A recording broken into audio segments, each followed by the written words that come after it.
It's the 21st show. I'm Brian Mackey, and Illinois has another official state symbol. This one is a bee, Bombus oricomis, better known as the Black and Gold Bumblebee. As with many state symbols, this came about thanks to a year of campaigning by 8th graders at Lincoln Junior High in Naperville. The class did research on Illinois native bee species and learned about their usefulness. They distributed presentations across the state, held a statewide vote, and even testified before lawmakers. Their efforts resulted in House Bill 4438 becoming law. With that in mind, for the rest of the hour today, we're going to learn more about the black and gold bumblebee and use the opportunity to get a sort of sense of how pollinators are doing in general across Illinois. Joining us now to talk more about this is Elena Groton, lab manager of the Dolezal Bee Research Lab at the University of Illinois Urbana-Champaign. Elena, welcome to the 21st show. Hi, thanks for having me. Listeners, you can join us. 800-222-9455 is the number. 800-222-9455. All right, so let's start by talking about this black and gold bumblebee. For those who are unfamiliar with it, what does it look like? It's a pretty big bee, probably one of the bigger bumblebees or biggest bumblebees you'll see in Illinois. I'd say it's probably the size of my thumb, so maybe an inch and a half to 2 inches long. It's very wide. It's got big dark wings, and it's super fuzzy. Some bees have a little bit less fuzz on them. And it's got, exactly as the name suggests, big black and gold stripes on its rear, on its abdomen. And they're pretty beautiful, big bumblebees. Yeah, I was doing some research, and like people out in some states are like, "Whoa, we saw one in the last decade." How common is it for some? I mean, would most Illinoisans have seen one of these things potentially in their backyard or a park or something like that? Potentially, yeah. I'd say that they're a little hard to tell in Illinois. We have another species called the American bumblebee, or Bombus pennsylvanicus, that looks very similar, and so it's sometimes difficult even for researchers just on the fly to tell, are we seeing the black and gold bumblebee, or are we seeing the American bumblebee?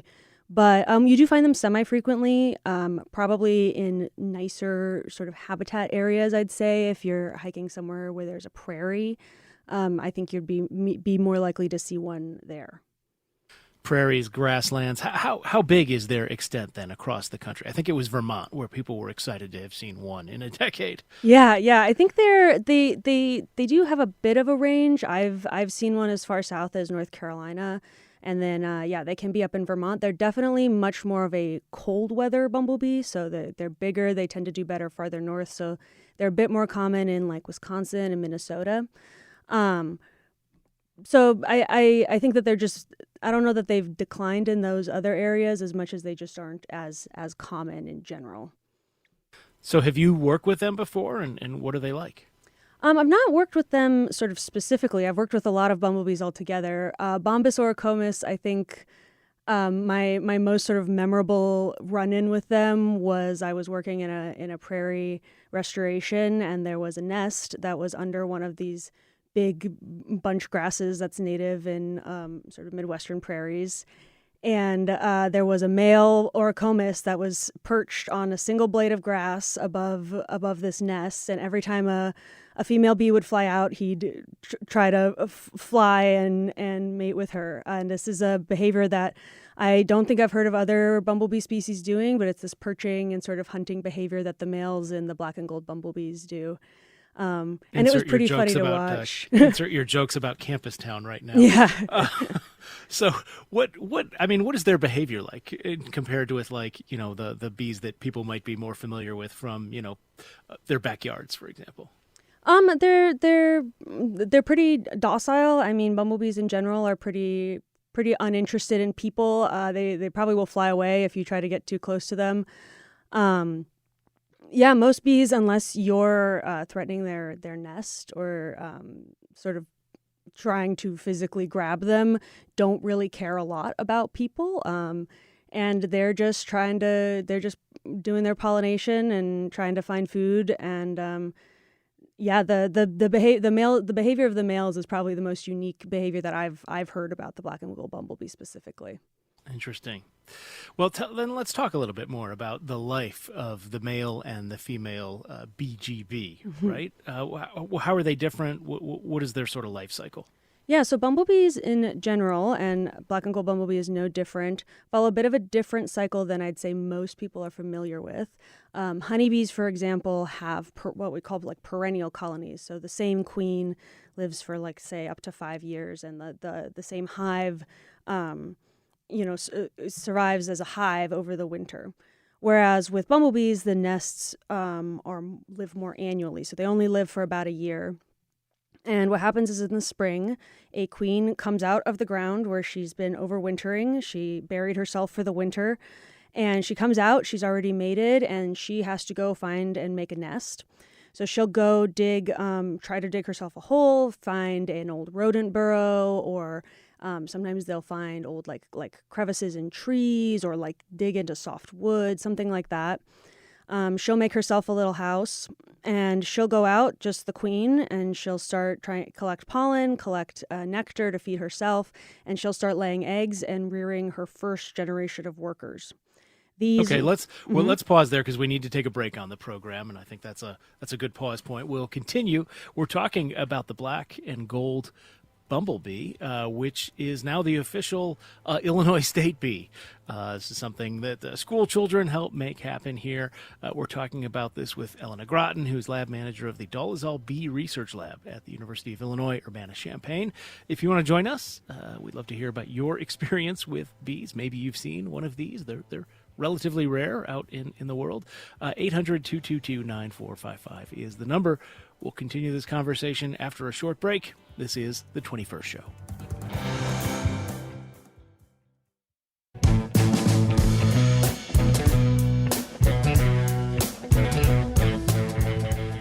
It's The 21st Show. I'm Brian Mackey, and we are talking with Elena Groton, who is lab manager of the Dolezal Bee Research Lab at the University of Illinois, Urbana-Champaign.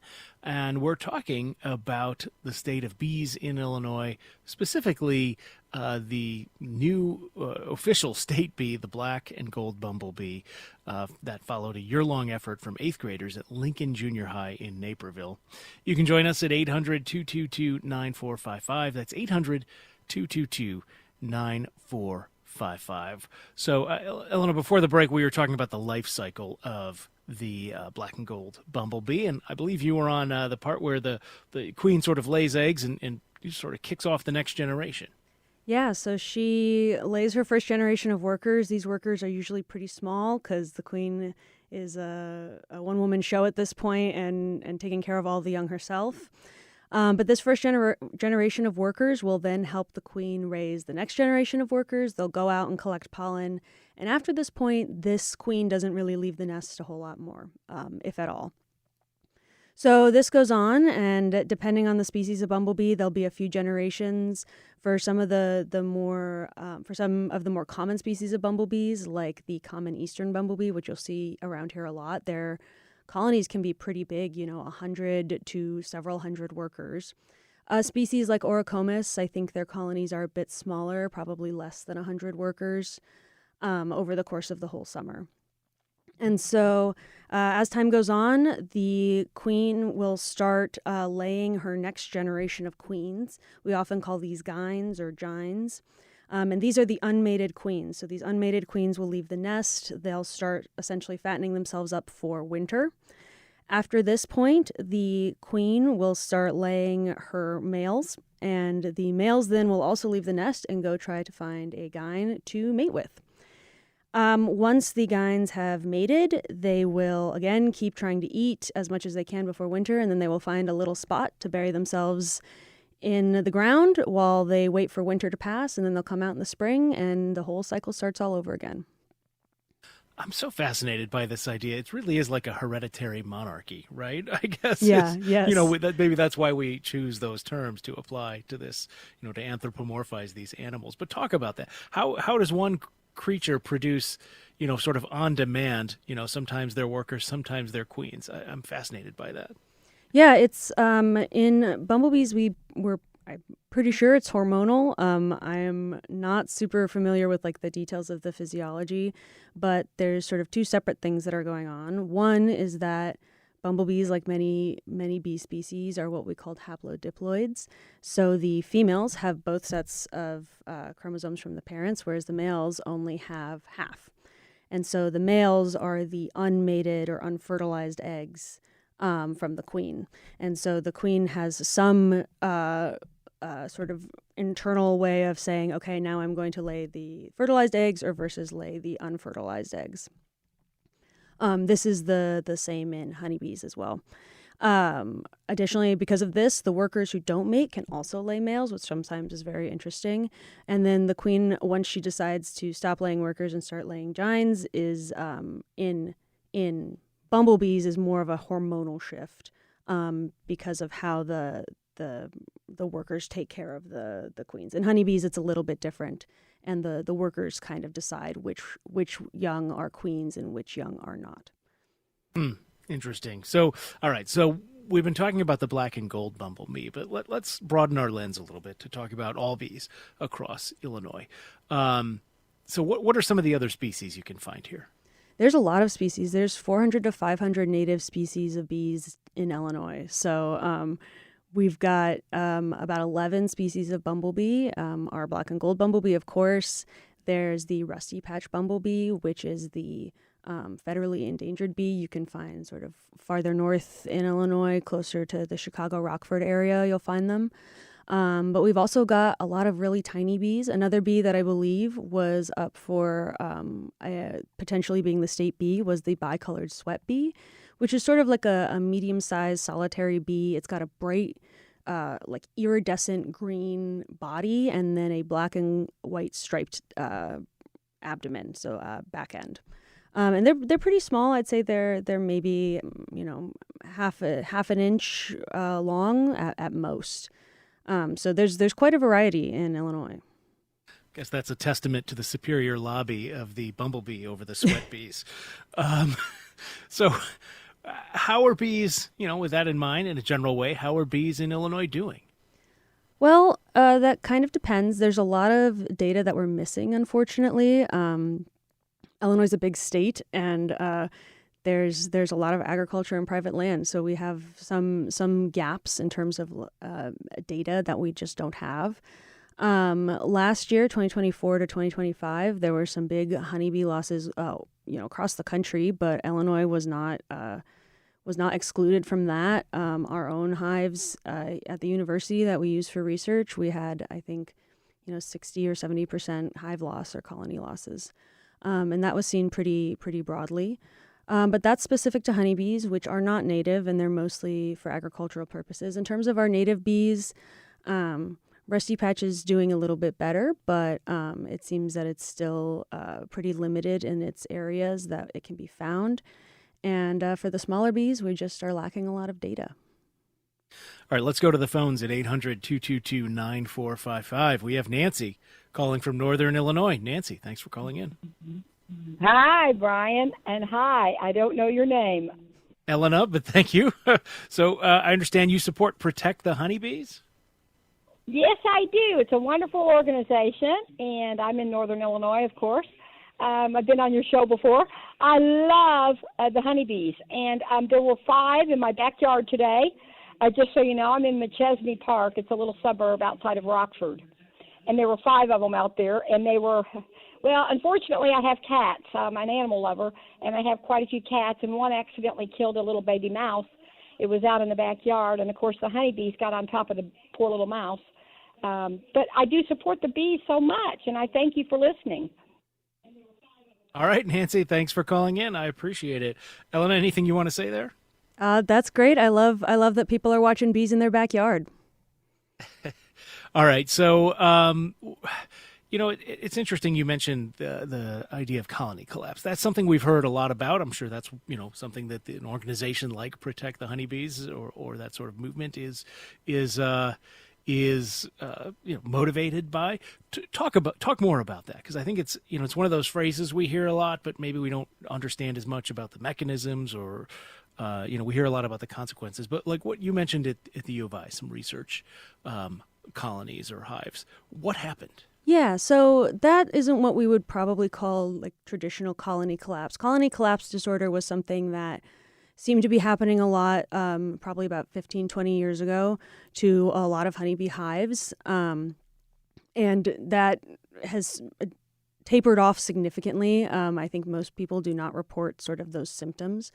What we saw and what people were seeing pretty broadly last year was an issue with there's a very common pest for honeybees called varroa mites. And there's varroa mites have been around for a while now, and they're very, very good at transmitting diseases to honeybees. They're kind of like a tick would be on us, except if that tick was the size of like a dinner plate. That's how big they are relative to the size of a honeybee's body. And I'm going to have nightmares. Yeah, Goodness. yeah. They're pretty dramatic if you think about it that way. But they're very good at transmitting diseases, and we have methods for managing them in terms of like treating hives with pesticides that are safe for the bees but bad for the mites. And it seems that maybe some of those mites are becoming resistant to those pesticides and thus transmitting more diseases. And so there was pretty bad losses over the winter last year. So I think that's currently the bigger concern is this pesticide resistance in the varroa mites. How worried should we be about honeybees? There's so many things to worry about in this world, from, nuclear proliferation to pandemics, and take your pick. How worried should we be about honeybees, and, as compared to in the past as well? Personally, I'm not super concerned about honeybees. That might be controversial for some people, but honeybees at the end of the day are more of an agricultural commodity. They're very important to agriculture, do not get me wrong. They're very valuable, but we have a lot of means to build up those populations commercially for ourselves. I'm personally much more concerned about native bees, where we don't have those means of building up the populations, and they face a lot of threats that we just know less about because we're not handling them all the time, and they're not an agricultural commodity in the same way that honeybees are. And so honeybees, I think are okay for now. I'm much less concerned about them than they are about other native bees that we know less about. And what are some of the consequences potentially if these other native bee species, have some of the problems that we've been talking about? Yeah, I mean, but besides just loss of our beautiful biodiversity, a lot of our native plants in our prairies have evolved for thousands of years with these bee species, and we would be seeing significantly reduced pollination of those plants, which could change what some of our landscapes look like. While honeybees are great at pollinating for agriculture, a lot of native bees are actually better at pollinating certain crops, things like apples or blueberries. Fewer native bees do an equally good job as a large quantity of honeybees that you have to bring in and then manage. And so the cost of bringing in managed honeybees to pollinate these crops will go up if we lose a lot of native bees. I think that those are some of the risks we run if we lose native bees as opposed to honeybees. Just a couple of minutes left in our time together. Can you talk about what you think, we should be doing to help support these, not the honeybees, but these other sort of bee species, both, systemically as a people and then as individuals maybe? Well, I think systemically there's a lot of research that people are trying to do, and so supporting that research where you can. There's a lot of great organizations that support research and support conservation efforts.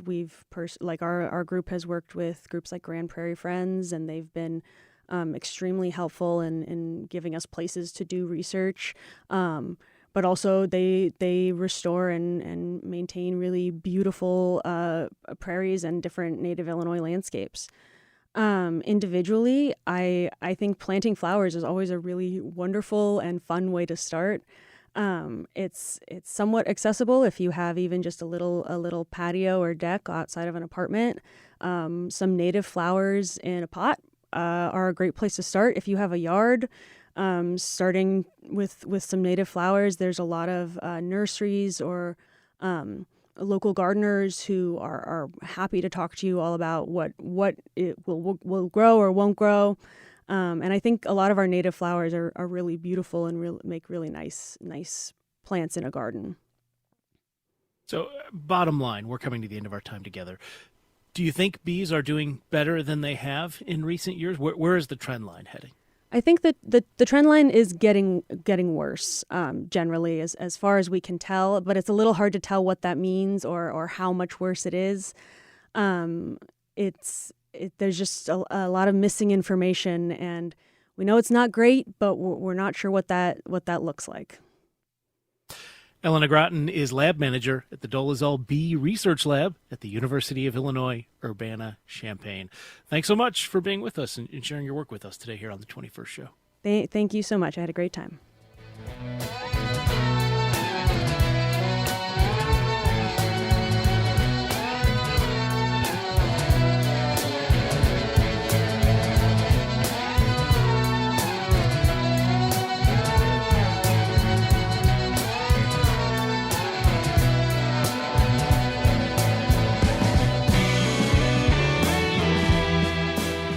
That is all the time we have for today's show. Coming up tomorrow, Illinois recently launched a state Department of Early Childhood.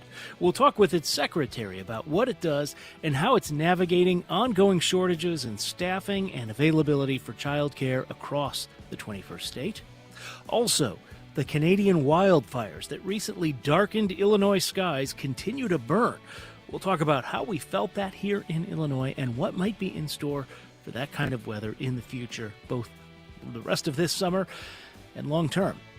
I should also say we're scheduled to tape a conversation Wednesday afternoon with Don Tracy, the Republican candidate for U.S. Senate in this fall's Illinois elections. If you have questions for him, you can email us. talk@21stshow.org is the address, or even better, leave your questions on our voicemail line. We might share it during our interview.